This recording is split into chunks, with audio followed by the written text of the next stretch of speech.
തുടങ്ങുന്നതിനാവശ്യമായ തീരുമാനങ്ങൾ സർക്കാർ ഉടൻ കൈക്കൊള്ളുമെന്ന് മന്ത്രി പി രാജീവ്. പറവൂരിൽ കോടതി കോംപ്ലക്സിന്റെ നിർമ്മാണം ഉടൻ തുടങ്ങുന്നതിനാവശ്യമായ തീരുമാനങ്ങൾ സർക്കാർ ഉടൻ കൈക്കൊള്ളുമെന്ന് മന്ത്രി പി രാജീവ് പറഞ്ഞു. പ്രാരംഭ നടപടിയെന്ന നിലയിൽ മണ്ണ് പരിശോധന ഉൾപ്പെടെയുള്ളവ ആരംഭിച്ചിട്ടുണ്ട്. നിലവിലെ കോടതി കെട്ടിടങ്ങളും പരിസര പ്രദേശങ്ങളും മന്ത്രി സന്ദർശിച്ചു. AILU പറവൂർ യൂണിറ്റിന്റെ അഭ്യർത്ഥനയെ തുടർന്നാണ് മന്ത്രി സന്ദർശനം നടത്തിയത്. അഭിഭാഷക ക്ഷേമനിധി 20 ലക്ഷമായി ഉയർത്താനുള്ള നടപടി സ്വീകരിച്ച മന്ത്രിയെ ബാർ അസോസിയേഷൻ ഭാരവാഹികളുടെ നേതൃത്വത്തിൽ സ്വീകരിച്ചു. Bar association president MA Krishnakumar, secretary P Sreeram, additional ജില്ലാ ജഡ്ജി MP ജയരാജ്, കുടുംബക്കോടതി judge PK Dinesh, bar council അംഗം KK Nasar, TG Anoop, PA Ayoob Khan, KK Muhinuddeen എന്നിവർ സംസാരിച്ചു. നമ്മുടെ ഈ അഭിഭാഷക ക്ഷേമനിധിയുടെ ആനുകൂല്യം ഘട്ടഘട്ടമായി 20 ലക്ഷമാക്കി ഉയർത്തുന്നുള്ള പ്രഖ്യാപനം ബജറ്റിനകത്ത് നടത്തിയിട്ടുണ്ട്.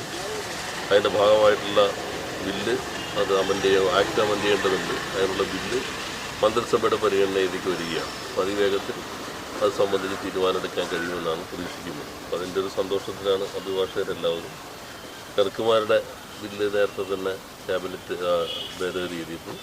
അതിന് നിയമസഭ കൂടി അംഗീകരിച്ചാൽ അത് നിയമമായിട്ട് മാറും.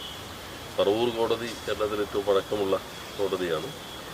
ഇവരുടെ എല്ലാവരുടെയും ദീർഘകാലത്തെ ആവശ്യമാണ് പുതിയ കെട്ടിടം വരിക എന്നുള്ളത്.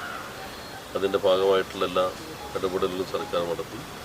നേരത്തെ ധനവകുപ്പുമായിട്ടുള്ള ചില ചെറിയ ധാരണ ഉണ്ടാകേണ്ടതുണ്ടായിരുന്നു.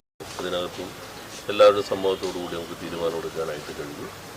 ഇപ്പോൾ 9 നിലകളുടെ കെട്ടിടമാണ് വിഭാവനം ചെയ്യുന്നത്. അതിൻ്റെ സോയിൽ ടെസ്റ്റ് എല്ലാം കഴിഞ്ഞു. ഇനി PWD അത് സംബന്ധിച്ചൊരു ഡീറ്റെയിൽസ് നൽകി ഭരണാനുമതി പൂർത്തീകരിച്ച് പിന്നീട് 2 നടപടികളിലേക്ക് കടക്കാൻ കഴിയും എന്നാണ് പ്രതീക്ഷിക്കുന്നത്. ഈ സർക്കാർ വന്നതിന് ശേഷം ഇവിടെ പോക്സോ കോടതി പുതുതായിട്ട് അനുവദിച്ചു. അതുപോലെ തന്നെ കുടുംബ കോടതി അനുവദിക്കുകയുണ്ടായി. LAWR ആക്ടിൻ്റെ അധികാരപരിധിയിലേക്കും ഇവിടുത്തെ കോടതിയെ കൊണ്ടുവരാൻ കഴിഞ്ഞിട്ടുണ്ട്.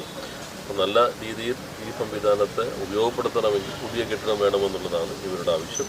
ഗവൺമെൻറ് പൂർണ്ണമായിട്ടും അതിന് അനുകൂലമായുള്ള നിലപാടുകളാണ് സ്വീകരിച്ചുകൊണ്ടിരിക്കുന്നത്.